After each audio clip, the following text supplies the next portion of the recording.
Before we begin, a warning. This documentary contains detailed descriptions of ritual murder, torture, and extreme violence. These aren't fictional horror stories. They're with real victims. If you're not prepared for that level of darkness, this isn't the video for you. For those still here, let's proceed.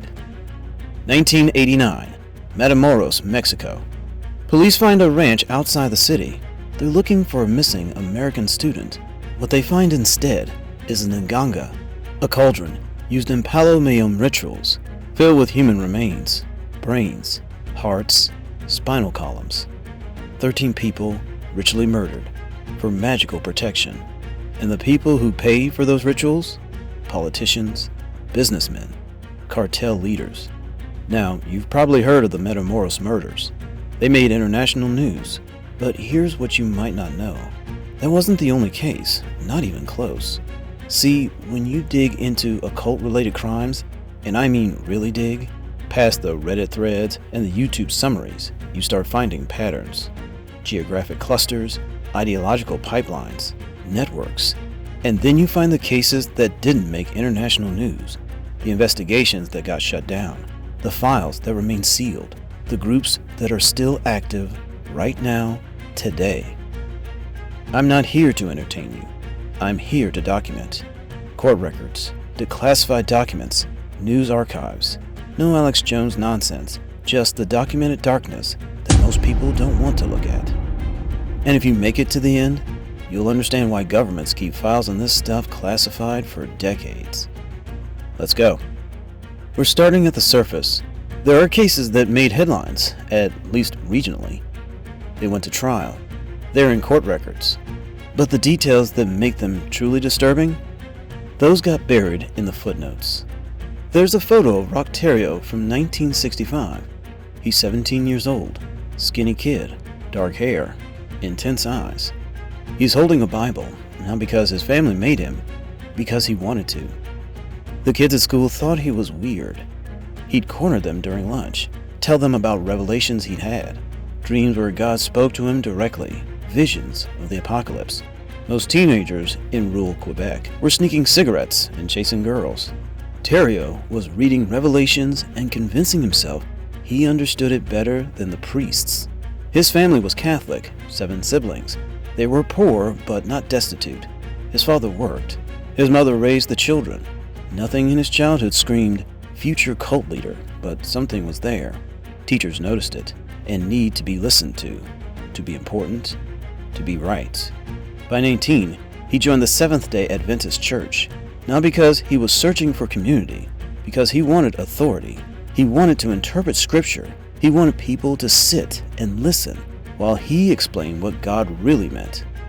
The church elders humored him for a while, let him lead Bible study groups, let him preach occasionally, but Terrio kept pushing, kept insisting his interpretations were divine revelation, kept claiming he had a direct line to God that the ordained ministers didn't have.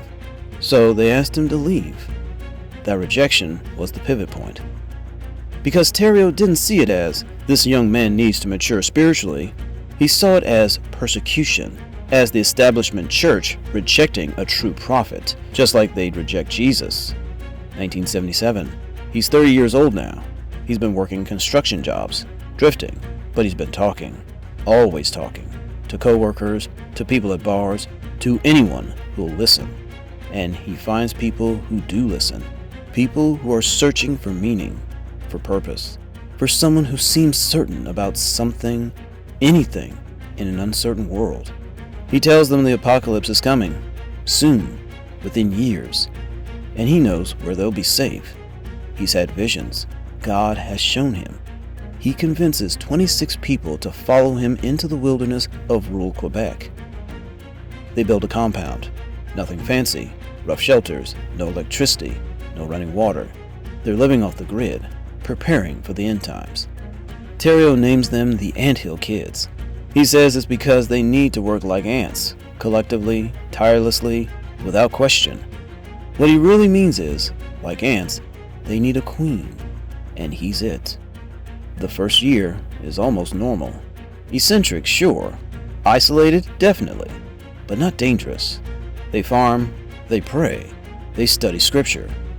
Terrio leads marathon Bible study sessions, sometimes 8, 10, 12 hours. He reinterprets passages. He claims new revelations. His followers believe him because he's confident, because he's convinced, because they've already sacrificed everything to be there. And admitting he's wrong would mean admitting they've made a terrible mistake. Sunk cost fallacy in real time. Then Terrio starts talking about purity, about the body as a temple, about illness as sin, manifesting physically, and he tells his followers he can heal them, not through prayer, through surgery. He had no medical training, none. He's a construction worker who read some books, but he's convinced he has divine guidance, that God will guide his hands. So when one of his followers gets sick, an infected tooth, an abscess, anything, Terrio performs surgery with no anesthesia, with tools he's improvised. The first time, it's horrifying, but the person survives. And Terrio frames that survival as proof that God is guiding him, proof that his methods work. The followers, trapped in isolation with no outside perspective, start to believe it too. And that's when it escalates. Terrio starts operating more frequently for smaller and smaller ailments. He removes teeth with pliers, just pliers and force. He performs abdominal surgery, cutting people open to remove toxins. He amputates limbs, not because of medical necessity, because he decides someone's arm or leg is corrupted. And after he amputates, he makes his victims cauterize their own wounds, heating metal in fire and pressing it to the stumps. You want to know why they didn't leave? Isolation, fear, the sunk cost of having already given up their families, their homes, their old lives, the belief that suffering was purification, and the very real threat that Terrio would punish anyone who tried. He beat them regularly, with belts, with boards, with his fists. He controlled the food, controlled the shelter, controlled every aspect of their existence, and he framed it all as spiritual discipline. In 1988, a woman named Solange Boileau is sick, stomach pains, probably appendicitis, probably treatable with actual medical care. Terrio beats her with a belt. Then he decides she needs surgery. She cuts her open, on a table, with no medical equipment, no sterilization, no anesthesia. He pulls out part of her intestine. He examines it. Then he tries to put it back. She dies on his operating table. He buries her body on the compound. The group continues. That same year, Terrio's infant son is crying, won't stop crying. Terrio, in a rage, places the baby's body between the jaws of a vice. He crushes his own son to death. This continues until 1989, 12 years, 26 people, torture, mutilation, murder. Neighbors file complaints. They hear screams. They see the children looking malnourished. Authorities visit. Social services document concerns, but it's rural Quebec. The compound is isolated, and Terrio has an explanation for everything. Religious freedom, discipline, homesteading. The authorities leave. It doesn't end until Gabrielle Lavallee escapes. She's one of Terrio's longtime followers. He operated on her multiple times. She's missing fingers. Her arms are scarred from chemical burns and surgical mutilation. In January 1989, she runs through the snow, miles to the nearest town. She walks into a police station. She shows them her arms. Only then do they arrest Rock Terrio. He was convicted of second-degree murder in 1993, sentenced to life in prison. He served until 2011, when another inmate murdered him in his cell. The survivors, those who lived through 12 years of systematic torture, most of them never fully recovered. Some struggled with addiction, some with mental illness, some never spoke publicly about what happened. So how does a 17-year-old kid holding a Bible become a man who crushes his own infant son in a vice? It's not one moment. It's not one decision. It's a series of small steps. A need for importance that becomes a need for authority. Religious certainty that becomes justification for control. Followers who enable because they've already sacrificed too much to leave. Isolation that removes any external perspective. And an ideology, no matter how twisted, that frames torture as purification. Teru's case is on this iceberg not because it's the most extreme. It's here because of the question nobody answered. How did this happen for 12 years in Canada in the 1980s, with neighbors filing complaints and authorities visiting, and nobody stopped it? The court records are public. The survivor testimony is documented. The answer to why it was allowed to continue? That's not in the files. Adolfo Costanzo's mother read palms for money. Not as a scam. She was a genuine practitioner of Palo Mayombe, an Afro-Caribbean religion her family bought from Cuba. Ancestor worship, spiritual work, healing rituals. She taught her son the prayers, the ceremonies, how to build an altar. What she didn't teach him was that human sacrifice was sacred. He added that part himself. Costanzo was smart, charismatic.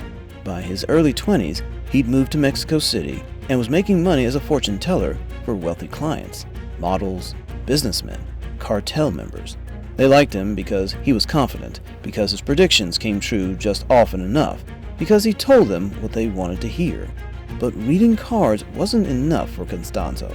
He wanted power, real power. He started telling his cartel clients he could make them invisible to police, bulletproof, untouchable. Not metaphorically, literally, through blood magic. 1986, he builds his nganga, the ritual cauldron central to Palo Mayombe. But instead of animal bones and herbs like traditional practitioners use, Costanzo fills his with human remains, brains for intelligence, hearts for courage, spinal columns for strength. The first victim is a farmer, then a drug informant, then a bartender who saw too much. Costanzo's group, Sarah Aldrete, Martin Quintana, others, they abducted people, tortured them during rituals, killed them, dismembered them. And the cartel members who pay for these rituals, they start believing it works. Not because of magic, because shared ritual creates commitment, makes men more ruthless, more willing to die for the cause. It's psychological manipulation dressed in religious language. And it worked for 3 years. March 1989, Mark Kilroy, American pre-med student, spring break in Matamoros.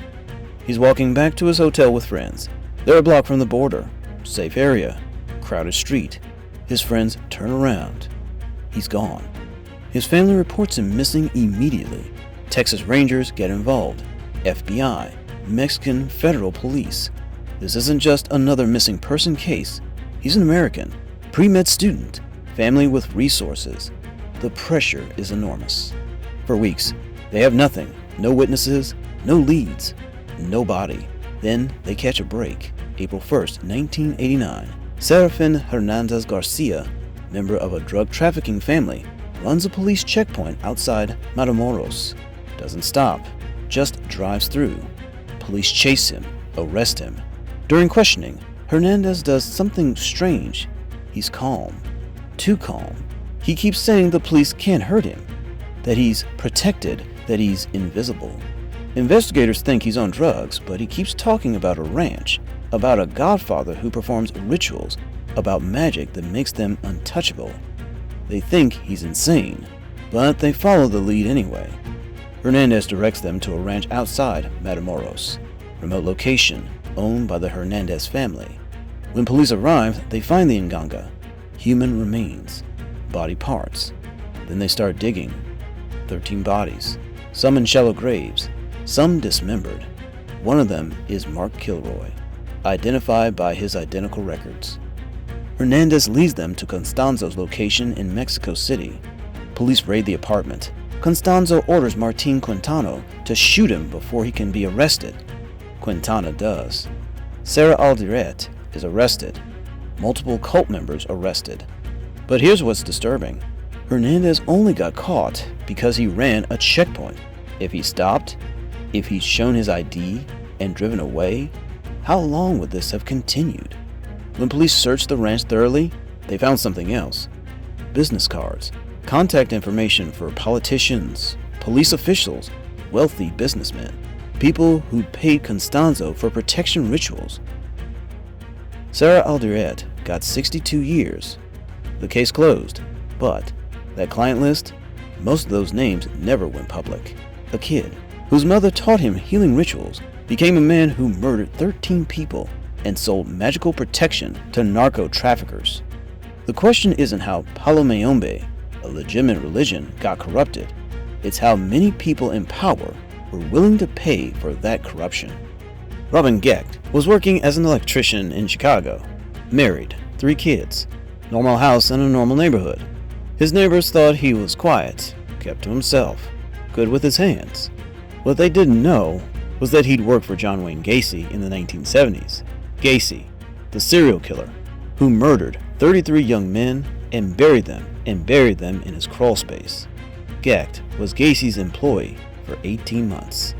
Nobody knows what Gecht saw during that time, what Gacy might have told him, what ideas got planted. But by 1981, Gecht had his own ideas about women, about power, about ritual, and he found 3 men who'd listen. Edward Spreitzer, Andrew Kokoraleis, Thomas Kokoraleis. Young, aimless, looking for purpose, for belonging, for someone who seemed certain about something. Gecht gave them certainty. He told them women were objects, that mutilation was spiritual, that they were performing sacred acts. He ran the ideology like a religion, and they believed him. May 1981. They started abducting women off the streets, prostitutes, runaways, women nobody would look for immediately. They take them to a van or an abandoned building. They torture them. The focus is always the same: breast amputation while the victim is still alive. Then they kill them, dump the bodies. But they don't dump everything. Gecht's house, normal from the outside. His wife and children live downstairs. The addict is different. He's built what investigators would later call a satanic chapel, makeshift altar, candles, a red book never recovered that Gecht claimed contained rituals. After each murder, the crew brings the severed breast back to the chapel. According to confessions from Spreitzer and the Kokoraleis brothers, Gecht would lead ceremonies. They place the severed flesh on the altar, masturbate into it, consume pieces of it. Gecht would read from his red book. They'd chant. They called it communion. This wasn't spontaneous violence. This was organized, ritualized, repeated, at least 18 times. October 1982. Beverly Washington survives an attack. She's abducted, mutilated, both breasts removed, but she survives. She identifies the van, describes her attackers. Police trace the van to Edward Spreitzer, arrest him. Spreitzer confesses, implicates the Kokoraleis brothers. All 3 implicate Robin Gecht as the leader. Police search Gecht's home. They find the chapel. They find evidence of rituals. But here's the legal problem. The primary evidence linking Gecht to the murders is the testimony of 3 confessed killers. Physical evidence is limited. The bodies were dumped. The chapel was cleaned between rituals. Prosecutors can't make the murder charges stick against Gecht. He's convicted of attempted murder and rape, gets 120 years. Spreitzer, multiple life sentences. Thomas Kokoraleis, executed in 1999. Andrew Kokoraleis, released on parole in 2019 after 35 years. He's free right now. But nobody ever found Gecht's red book. Nobody knows what was in it. Nobody knows where he got those rituals, if they were real occult texts or something he invented. The chapel was dismantled. The evidence was cataloged. 4 men, a shared delusion, a makeshift altar in a residential attic. 18 women dead, maybe more. And it all started with one man who worked for John Wayne Gacy and decided he wanted his own congregation. I need to be honest with you about something. When I first started researching occult groups, I thought most of it was theater. Edgelords in basements arguing about Crowley, teenagers burning candles and feeling dangerous. Then I found the Order of 9 Angels, and I realized some of them aren't playing. O9A was founded in Britain sometime in the 1960s or 70s. The exact origin is murky. What's not murky is what they advocate for. Human sacrifice, rape as magical practice, terrorism as spiritual advancement. This isn't coded language. This isn't metaphor. They publish step-by-step guides. They call it culling, the removal of inferior humans to accelerate the collapse of civilization. The first time I read their material, I thought it had to be a honeypot. Like, surely this is the FBI writing deliberately extreme content to catch people, right? It's not. It's real. And people follow it. Most people who stumble onto O9A are edgy kids who read a few pages and move on. But some don't move on. Some take it seriously. And that's when people die. 2017, Tampa, Florida. Devin Arthurs, 18 years old, walks into a smoke shop, takes hostages. When police arrive, he tells them he's just killed his 2 roommates. They were neo-Nazis. He converted to Islam. He claims they were planning a terrorist attack, so he stopped them. Police go to the apartment. Both roommates shot dead. But here's what made this case different. All 3 of them, Arthurs and his victims, were studying O9A texts. They were members of Adam Waffen Division, a neo-Nazi terror group that had adopted O9A ideology as their spiritual framework. Police find explosive materials, bomb-making instructions, plans for mass violence. The investigation reveals that Adam Waffen wasn't just white supremacists with guns. They were performing satanic rituals, reading grimoires, treating terrorism as religious practice. That shocked me. Not that neo-Nazis exist, we know they exist, but that they were mixing Hitler with Aleister Crowley, that they believed mass murder was a sacrament. That same year, California, Samuel Woodward, 21, meets up with Blaze Bernstein, 19-year-old gay Jewish college student they knew from high school, through a dating app. Woodward drives Bernstein to a park, stabs him 28 times, buries him in a shallow grave. When police search Woodward's room, they find Adam Waffen propaganda, O9A literature, a detailed journal about culling, about sacrifice, about removing the weak. Woodward genuinely believed he was performing a spiritual act, that murdering a gay Jewish man was advancing cosmic evolution. He was convicted in 2024, life without parole. But what disturbed me most wasn't the murder. It was reading his journal entries, the way he wrote about it like he was on a religious journey. Like he was chosen. That level of delusion doesn't come from nowhere. It comes from immersion in ideology that tells you murder is sacred. 2020, Fort Stewart, Georgia. Ethan Melzer, U.S. Army private, is arrested for trying to get his own unit killed. He'd been passing classified information about his unit's deployment to an O9A affiliate group online. He wanted them to launch an attack, a mass casualty event. His fellow soldiers, the men he served with. He called it a sacrifice. When I read the court documents, there's this moment where investigators ask him why. Why would you do this to your own unit? And Meltzer explains, calmly, that it's necessary, that chaos accelerates the collapse, that he's serving a higher purpose. He got 45 years. 3 cases, 3 states, 4 years, all connected to O9A. And here's what kept me up at night. O9A isn't a centralized organization. There's no leader to arrest, no headquarters to raid. It's just texts, free to download, forums anyone can join, rituals anyone can perform. You can't arrest an ideology. Law enforcement monitors them, researchers track them, but the texts are still out there. The websites are still up. Right now, someone is reading O9A material for the first time, and statistically, most of them will dismiss it as edgelord nonsense. But some won't. We're going to see O9A again in this Iceberg, because they're not just a group, they're a pipeline, a conveyor belt, turning disaffected young men into terrorists who believe murder is worship. And that's not theory, that's documented reality. Those cases went to trial. The perpetrators are in prison or dead. What comes next is different. These are investigations that started, then stopped.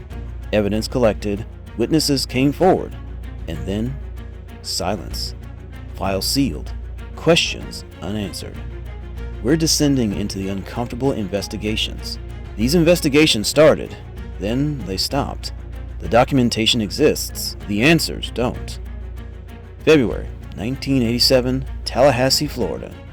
Police get a call about 6 children in a park. They're dirty, malnourished, wearing filthy clothes. 2 men are with them, Michael Houlihan and Douglas Ammerman. When officers question the children, they say they're being taken to Mexico. They say they live in camps, moving from place to place. No schools, no doctors. Police arrest the two men. Standard investigation, child welfare case. Should be straightforward. Then they find out the men are connected to a group in Washington, D.C. called the Finders. U.S. Customs Service, at the time handling certain child protection cases, gets involved. They obtain a warrant for a warehouse in D.C. connected to the Finders. April 1987, they execute the search. What they find is documented in a Customs Service memo dated April 13, 1987. This document exists. It's been declassified. You can read it on the FBI's website right now. The memo describes photographs of children, telex messages in code, instructions on obtaining children for unknown purposes, maps with locations in Mexico and Central America, documents discussing child procurement, and materials related to satanic ritual. Customs agents interview the children from Tallahassee. The children describe living in multiple locations, being photographed constantly, adults performing ceremonies they didn't understand. The investigation expands. Customs identifies the Finders as a potential international child trafficking operation with occult elements. Then something strange happens.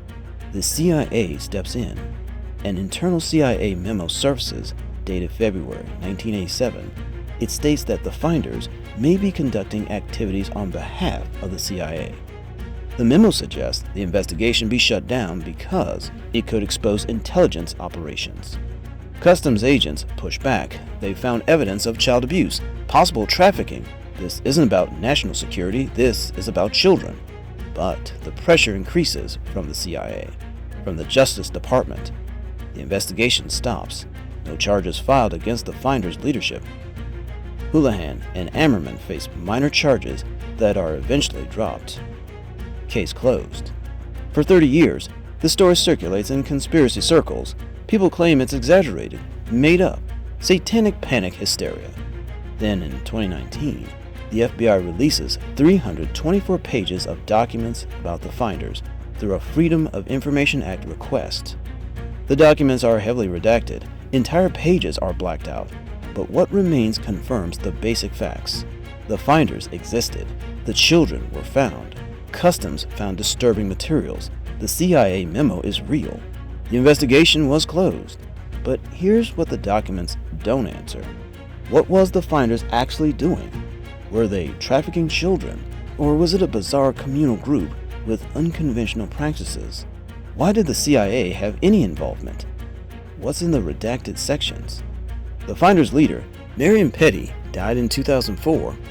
He never faced charges. He gave one interview in the 1990s where he described the Finders as a communal arrangement focused on alternative education and research. When pressed about the children found in Tallahassee, he said it was a misunderstanding. Poor conditions, yes, but not abuse, not trafficking. The children? Most of them were returned to their parents, who were Finders members. A few were placed in foster care. None of them have spoken publicly as adults, at least not under their real names. Here's what we know for certain. 6 children were found in suspicious circumstances. The men with them were connected to a DC-based group. Customs found materials suggesting possible child procurement. The CIA intervened. The case was closed without prosecution. That's documented fact. Everything else, what the Finders were really doing, why the CIA was involved, what's in those redacted pages, that remains unanswered. And that's what makes this case belong on this iceberg. Not because we know they did something horrific, but because an investigation found evidence and then powerful institutions made sure it went no further. The questions remain. The files stay sealed. August 1996, Marcinelle, Belgium. Police arrest Marc Dutroux, convicted sex offender, unemployed electrician, after 2 young girls escape from his house and alert neighbors. When police search his property, they find a hidden dungeon in the basement, soundproofed, reinforced door, a hole in the ground serving as a toilet. 2 girls are alive in that dungeon, emaciated, chained. Then police start digging in his yard. 4 bodies, young girls, buried on his properties. The case explodes across Belgium. National outrage. But the outrage isn't just about Dutroux. It's about how many times police missed him. Dutroux had been convicted in 1989 for kidnapping and raping 5 girls. He served 3 years of a 13-year sentence, released early for good behavior. After his release, police received tips, multiple tips, about suspicious activity at his properties, about girls being held. Officers visited his houses. They heard children's voices. One officer reported hearing cries coming from the basement. But they didn't search thoroughly. They took Dutroux's word that everything was fine. 2 girls, Julie Lucien and Melissa Russo, starved to death in Dutroux's dungeon while he was briefly jailed on an unrelated car theft charge. They died because no one fed them for months. This happened while police had received tips about his properties. The Belgian government launched a parliamentary inquiry. How did this happen? How did a known sex offender operate for years with police receiving warnings? The investigation revealed catastrophic failures, incompetence, ignored evidence, destroyed files, but witnesses testified to something else. They claimed Dutroux wasn't working alone, that he was procuring children for a network, for parties attended by wealthy, powerful people.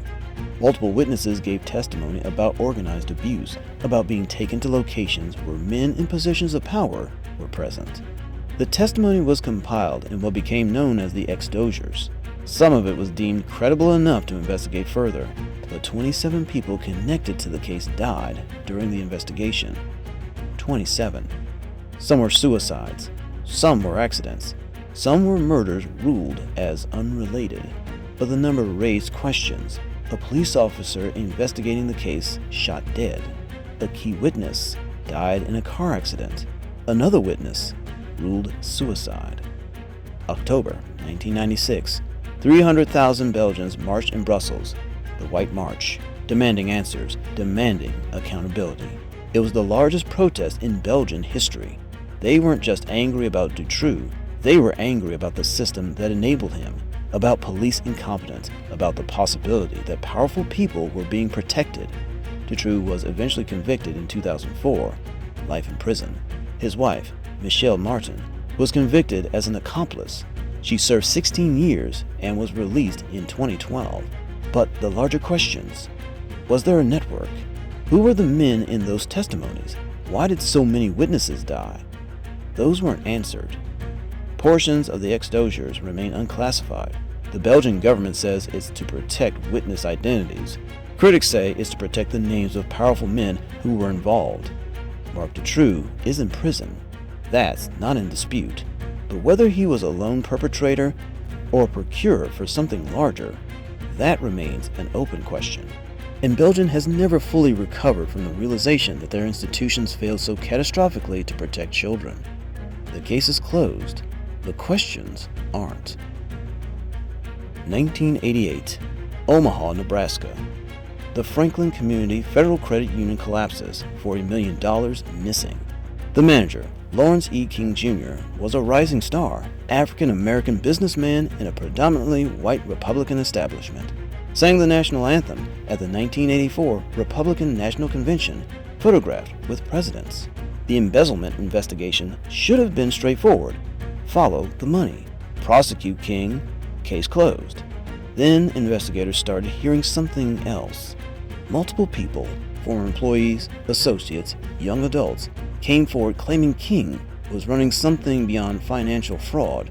They said he was running a child prostitution ring, flying children to parties in other cities, providing them to businessmen and politicians. The Nebraska legislature appointed a committee to investigate. Former state senator John DeCamp led the inquiry. 2 witnesses became central, Paul Bonacci and Alicia Owen, both in their late teens, early 20s. Both had been in foster care. Both claimed they'd been abused as part of King's operation. Paul Bonacci described being flown to parties in different states, forced to participate in abuse that was photographed. He named specific people, businessmen, a police chief, prominent Omaha figures. He also described ritual elements, robes, chanting, filming that seemed designed for something beyond personal use. Alicia Owen gave similar testimony. Parties in specific homes, prominent men present, coercion and threats to keep silent. The stories were detailed, specific. They named locations, dates, people. The committee took it seriously.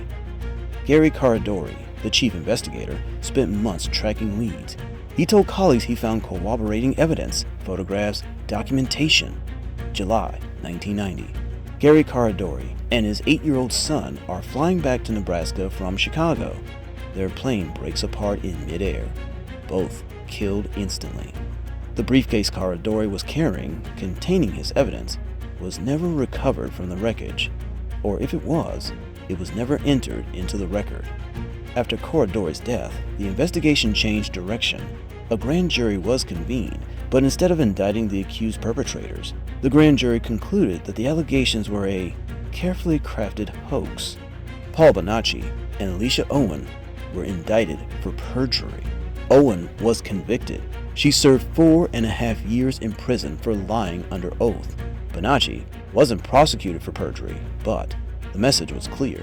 The official position was that they made it all up. Except, in 1999, Paul Bonacci sued Lawrence King in civil court. Different standard of evidence, no grand jury, just a judge reviewing testimony and documentation. The judge found Bonacci's testimony credible, awarded him $1 million in damages.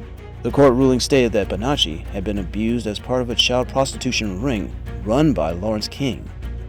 So a grand jury said it was a hoax. A federal judge said it was real.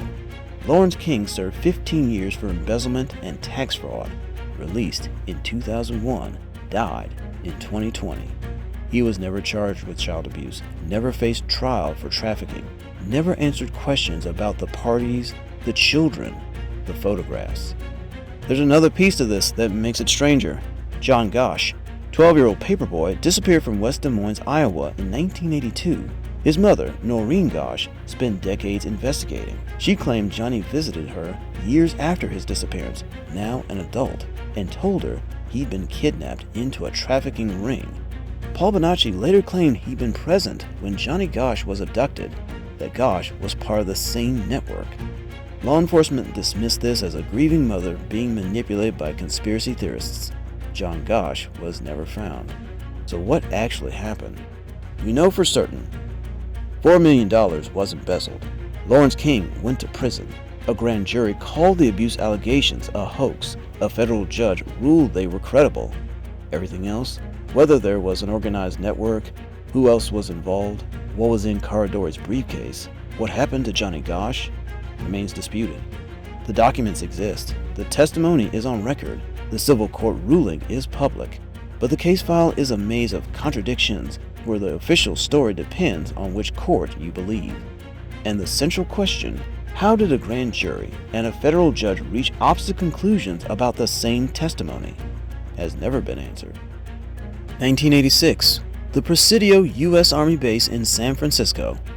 Parents started noticing strange behavior in their children who attend the base daycare center. Nightmares, anxiety, sexualized behavior inappropriate for their age. A 3-year-old tells her mother a man named Mr. Gary touched her. Other children began making similar statements. The Army Criminal Investigation Division opens an investigation. 60 children are identified as possible victims. Interviews are conducted. Medical exams performed. Evidence suggests systematic abuse at the daycare center over an extended period. Gary Hambright, a civilian daycare worker, becomes the primary suspect, but another name comes up in the investigation, a name that makes this case different. Lieutenant Colonel Michael Aquino, career Army officer, psychological operations specialist, top secret clearance, also the founder of the Temple of Set, a satanic religious organization that split from the Church of Satan in 1975. Aquino didn't hide his beliefs. He was open about worshiping Set, the Egyptian god of chaos and darkness. He'd written books about magic. He performed rituals. He had access to the Presidio base. During the investigation, some children mentioned a house, off base, where adults took them.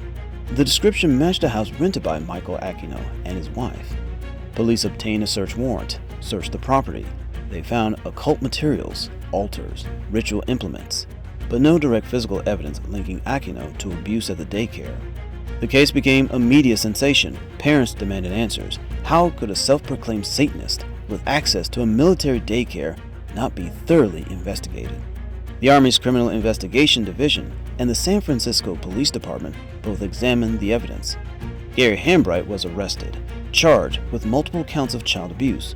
Michael Aquino was questioned. His home was searched, but he was never arrested. The case against Hambright fell apart. Prosecutors struggled with the evidence. Young children's testimony, no physical evidence that would hold up in court. Defense attorneys argued the interviews were suggestive. Charges were eventually dismissed. No convictions. No one went to prison. Michael Aquino maintained his innocence. He argued he was targeted because of his religious beliefs, that he was a convenient scapegoat because he was a public Satanist. He sued multiple people for defamation. Some cases he won, some he lost. He continued his military career until retirement, continued running the Temple of Set until his death in 2023. So what happened at the Presidio? 60 children showed signs of abuse. That's documented. Medical exams found evidence consistent with sexual abuse in multiple children. But was it Gary Hambright? Was it Michael Aquino involved? Was this satanic ritual abuse or conventional abuse that got mixed with 1980s panic about Satanism? The Army's official position: abuse occurred, but prosecutions failed due to evidence issues. The parents' position: there was a cover-up to protect a high-ranking officer. Michael Aquino's position: he was innocent and targeted for his beliefs. The daycare center is long gone. The Presidio is now a national park. Gary Hambright is dead. Michael Aquino is dead. The children, who were 3, 4, 5 years old in 1986, are in their 40s now. Some of them have spoken publicly as adults. Some maintain they were abused. Some say the investigation was flawed and their memories unreliable. The case remains one of the most controversial in the Satanic Panic era because, unlike many cases from that period that were clearly false, the Presidio had documented medical evidence of abuse. The question was never, did abuse happen? The question was, who did it? And was there an occult element? And that question was never definitively answered. We've covered cases where investigations started and stopped, where the evidence existed but answers didn't. These aren't individual madmen who stumbled onto occult texts and committed isolated crimes. These are organized ideologies, movements with structure, with recruitment, with continuity. Groups that publish manifestos, that train members, that persist across decades and borders. And some of them are operating right now. 2015, someone creates a group chat. A few neo-Nazis talking about accelerationism, the idea that society needs to collapse so new order can emerge, that violence speeds up that collapse. They call themselves Atomwaffen Division, German for atomic weapons. Within 2 years, they've been connected to 5 murders. What made Atomwaffen different from other neo-Nazi groups was their spiritual component. They didn't just read Hitler, they read the Order of 9 Angels, they performed satanic rituals, they treated terrorism as religious practice. Required reading for members included O9A texts on human sacrifice, James Manson's Siege, a book advocating lone wolf terrorism, satanic grimoires, Nazi occult material. They held training camps, weapons training, hand-to-hand combat, propaganda production, and they recruited heavily through 4chan, through fascist forums, through encrypted messaging apps. Young men, isolated, angry, searching for purpose. Atomwaffen gave them purpose: accelerate the collapse through violence, and they framed it as holy war. May 2017, Tampa, Florida. Devin Arthur walks into a smoke shop, takes hostages. When police arrive, he tells them he just murdered his 2 roommates, both Atomwaffen members. Police find the bodies, Brandon Russell and another member, shot dead. Arthur had converted to Islam, claims his roommates were planning a terrorist attack, targeting nuclear facilities, synagogues, mosques. The investigation confirms they had explosive materials, detailed plans. They weren't just talking, they were preparing. January 2018, California. Samuel Woodward meets Blaze Bernstein, 19-year-old gay Jewish college student, through a dating app. They'd known each other in high school. Woodward drives Bernstein to a park, stabs him 28 times, buries him in a shallow grave. When police search Woodward's room, They find Adam Wolfram propaganda everywhere. O9A literature, a journal detailing his ideology. He'd written about culling, about removing the weak, about sacrifice as spiritual advancement. He genuinely believed murdering Blaze Bernstein was a religious act. Woodward was convicted in 2024, life without parole. But Adam Wolfram didn't stop. 2017, Charlottesville, the Unite the Right rally. Adam Wolfram members were there, masked, armed. 2018, multiple Adam Wolfram members arrested for threatening journalists, activists, federal judges. 2019, FBI raids across multiple states, arrests, weapons seizures, prosecution of multiple murders. The pressure worked. Sort of. 2020, Adam Wolfram Division officially disbanded, but the members didn't disappear. They rebranded. National Socialist Order. Same ideology, same O9A influences, same recruitment tactics. New name, same danger. Here's what kept me up. Adam Wolfram wasn't some ancient cult.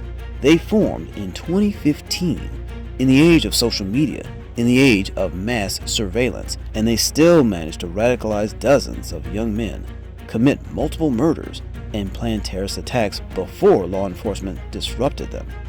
They're not gone. They've scattered. Some are in prison, some went underground, some joined other groups. But the ideology they spread, the mix of neo-Nazism and satanic accelerationism, that's still circulating, still recruiting, still radicalizing. 2019, a Discord server appears. The name 764. The purpose, what they called extreme spiritual initiation. What it actually was, organized psychological torture of minors. Here's how it worked. They target vulnerable teenagers online, usually through gaming communities, mental health forums, LGBT spaces, anywhere young people congregated who might be isolated or struggling. They befriend them, build trust. Then they start making requests. Small at first, share a photo, tell me a secret, let me help you. Then it escalated. They called it spiritual purification through suffering. They use occult language, rituals, initiations, transformations. What they actually did was sextortion and coercion. They'd force victims to self-harm on camera, create child sexual abuse material, commit acts of violence, recruit other victims, and if victims tried to leave, they'd threaten to release everything to their families, schools, communities. Multiple teenagers died. Some killed themselves after months of abuse and coercion. At least one was convinced to commit violence against others before taking their own life. The network operators framed it all as spiritual evolution, unnecessary suffering, as enlightenment through destruction. 2023, FBI launches coordinated raids, multiple arrests across the United States. Bradley Cannonhead, one of the network's operators, charged with sexual exploitation of a minor and distribution of child sexual abuse material. Angela Almeida, another operator, arrested for similar charges. Multiple others identified and prosecuted. The network was disrupted. Several servers shut down. Key operators arrested, but the problem is the same as always.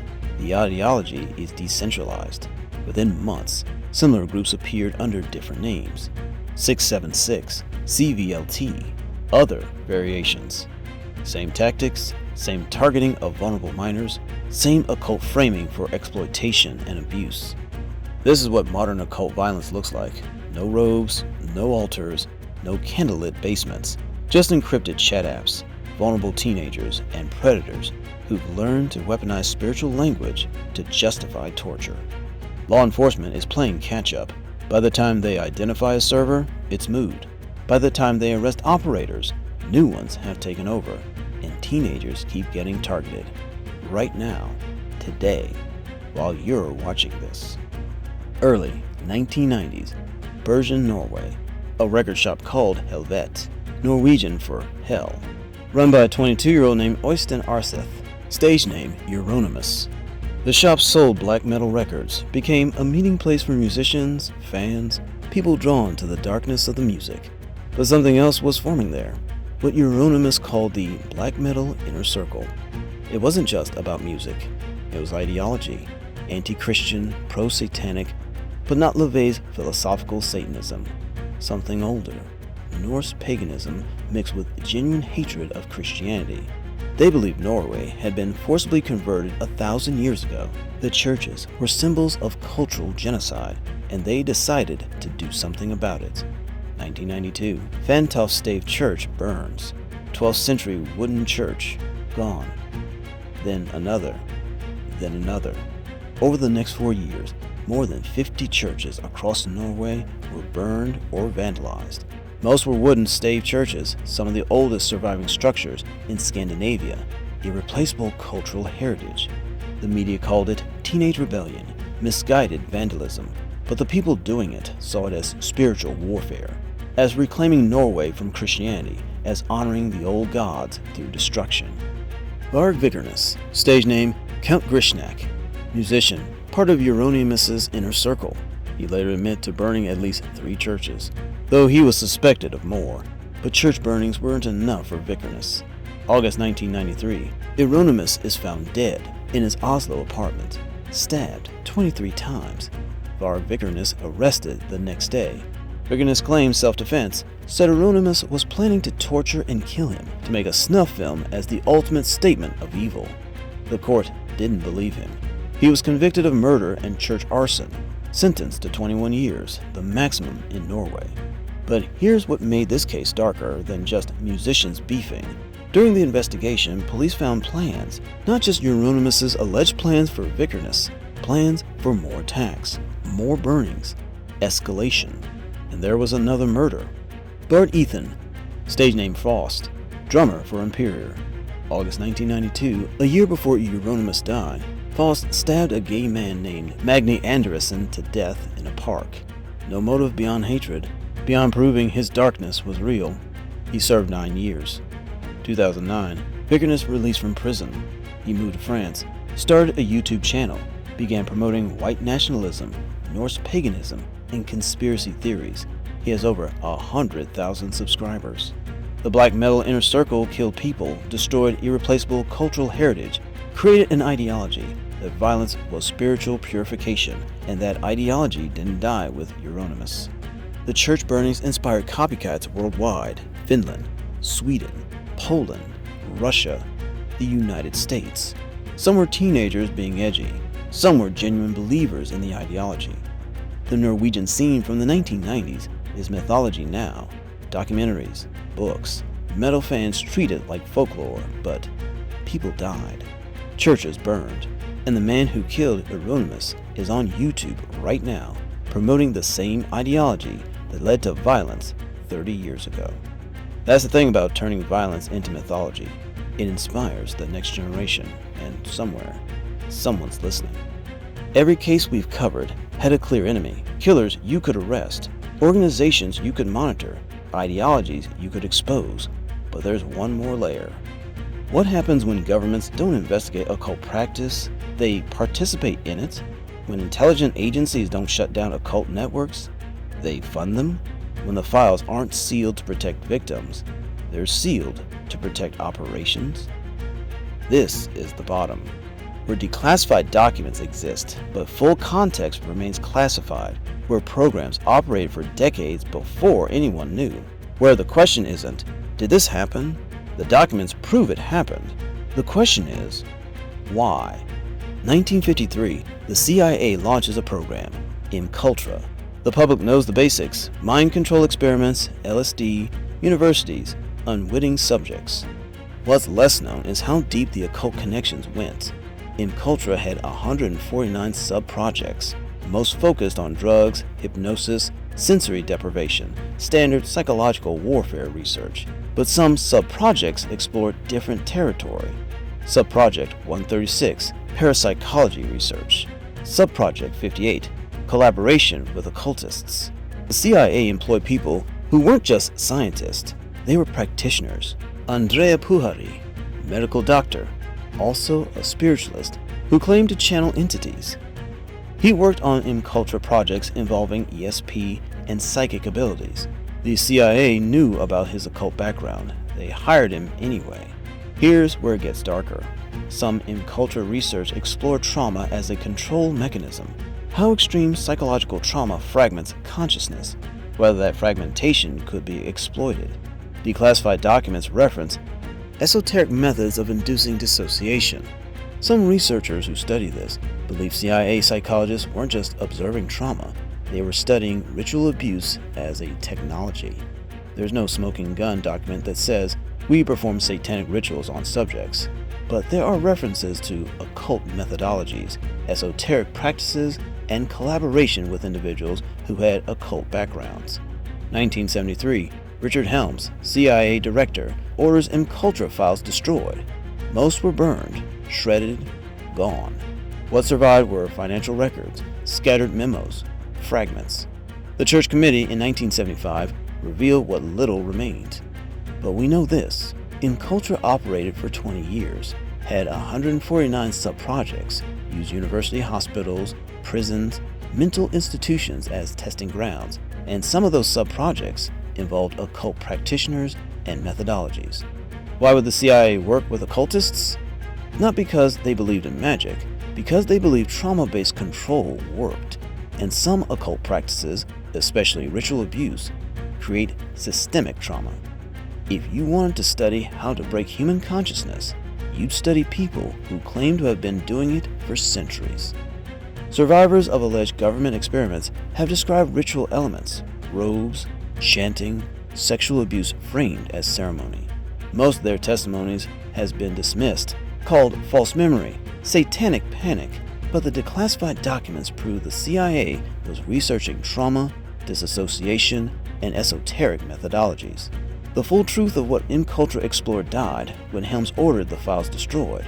What remains are fragments, redacted pages, references to programs we'll never fully understand, and the uncomfortable reality that for 20 years, the CIA experimented with human consciousness using methods that sometimes overlapped with occult practice. 1956, NATO establishes Operation Gladio.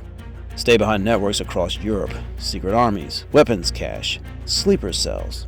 The official purpose: if the Soviet Union invades, these networks activate. Resistance from within. The Soviets never invaded, but the networks remained active. And in Italy, something strange happened. Propaganda due P2, a Masonic lodge in Italy, officially charted, legally operating. Except P2 wasn't a normal lodge. Licio Gelli ran P2. He wasn't just a Mason. He was a fascist who'd fought for Mussolini, worked with Nazi intelligence. After the war, he reinvented himself. By the 1970s, P2 had recruited almost 1,000 members, cabinet ministers, generals, intelligence chiefs, judges, businessmen, journalists, police commanders. They weren't meeting for fraternity, they were coordinating. When a parliamentary commission investigated P2 in 1981, they found evidence of political corruption, banking fraud, arms trafficking, and connections to right-wing terrorism during Italy's years of lead.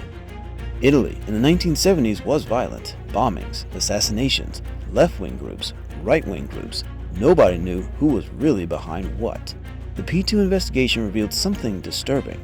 Some of the right-wing attacks had connections to P2 members, to intelligence services, to Gladio networks. The theory, never fully proven, but supported by evidence, was that P2 was using Gladio infrastructure for domestic political violence, creating chaos to justify authoritarian crackdowns. Strategy of tension. 1982, Roberto Calvi, banker, P2 member, found hanging under Blackfriars Bridge in London. Ruled suicide initially, later determined to be murder. Calvi was connected to the Vatican Bank, to money laundering, to P2, to intelligence services. He knew too much, and he died for it. But here's the occult connection. Licio Gelli didn't just practice Freemasonry. He studied esoteric fascism, the idea that secret societies using ritual, initiation, hierarchy could control political power from the shadows. P2 wasn't just corrupt, it was ideological. It believed in rule by enlightening elites operating through occult structures. When P2 was exposed, the Italian government collapsed. The prime minister resigned. The intelligence services were reorganized. Gelli fled to Switzerland, later to South America. He was eventually extracted, convicted, but served minimal time. He died in 2015, age 96, free. P2 was dissolved, officially, but the ideology didn't die. The idea that secret societies could manipulate governments, the esoteric organizations could wield real power. And here's what's disturbing. P2 operated for decades with almost 1,000 members in positions of power before anyone exposed it. How many similar networks exist that haven't been exposed? How many are still operating? Every July, powerful men gather in the redwood forests of Northern California. Politicians, CEOs, military leaders, artists, academics. They call it Bohemian Grove, and they perform a ritual. I need to separate fact from conspiracy immediately. There's no child sacrifice, no actual satanic worship, no blood rituals. But what does happen is strange enough. Bohemian Grove is a private club founded in 1872. Membership is exclusive, expensive, and powerful. Every U.S. Republican president since 1923 has been a member or guest. CEOs of major corporations, Supreme Court justices, media executives. They gather for 2 weeks. No women allowed, no media, strict secrecy. The first night, they perform the cremation of care. Alex Jones snuck into Bohemian Grove in 2000 with a hidden camera. Say what you want about Jones, his footage is real. It shows men in robes, a 40-foot owl statue, a mock human effigy being burned, while a voice booms about destroying worldly concerns. The Grove's official explanation: it's theater, a symbolic ritual to shed the burdens of daily life. The owl represents wisdom. The burning represents leaving worry behind. Just tradition, just pageantry. And that's probably true, but here's what makes it belong on this iceberg. Why do the most powerful men in America feel the need to perform pagan-style rituals at all? The Manhattan Project was discussed at Bohemian Grove. Reagan reportedly chose George H.W. Bush as his running mate during conversations at the Grove. Major policy decisions, defense contracts, political appointments, all happening at a private club where the elite perform mock sacrifice rituals on an owl deity. It's legal, it's private, no laws are being broken, but it reveals something about how power actually operates. The people who run the world, who make decisions affecting billions, gather annually to perform rituals inherited from pagan mystery cults. They dress in robes, they worship a giant owl, they burn an effigy while chanting. Then they go back to their offices and run countries, corporations, militaries. The Grove is heavily guarded. Trespassing is prosecuted aggressively. Photography is forbidden. What happens during the other 2 weeks after the opening ceremony remains largely secret. Members are forbidden from discussing Grove activities publicly. Some former members have spoken. They describe elaborate plays, lakeside talks, informal lectures by powerful figures, heavy drinking, bonding, and the understanding that what happens at the Grove stays at the Grove. There's no evidence of criminal activity, no accusations that hold up to scrutiny, but the basic facts are strange enough. Every summer, America's elite gather in secret, perform occult-style rituals, make decisions that shape global policy, and enforce absolute silence about it. That's not conspiracy theory, that's documented reality. And it raises one simple question. If this is what they do openly, rituals we can verify, what happens in the meetings we don't know about? We descended through 4 tiers. Tier 1, individual killers who use occult belief to justify horror. Terrio, Constanzo, the Chicago Ripper crew, men who twisted religious practice into permission for violence. Tier 2, investigations that started, then stopped. The Finders, Dutroux, Franklin, Presido, cases where evidence existed, witnesses came forward, and then powerful institutions made sure it went no further. Tier 3, active networks, Atawaffen, 764, black metal violence, organizations that persist, that recruit, that radicalize, that are operating right now while you're watching this. Tier 4, the state and the occult, Imcultra, P2, Bohemian Grove. When governments don't investigate occult practice, they participate in it. when intelligent agencies collaborate with practitioners, when the elite perform rituals in secret and make policy decisions in the same breath. Every case I've presented is documented. Court records, declassified files, news archives, academic research, policy reports. I haven't speculated. I haven't filled gaps with conspiracy. I haven't claimed knowledge I don't have. But here's what disturbs me most. These aren't the only cases. They're just the ones we have documentation for. How many more exist in sealed files? How many investigations were shut down before they reached this level of documentation?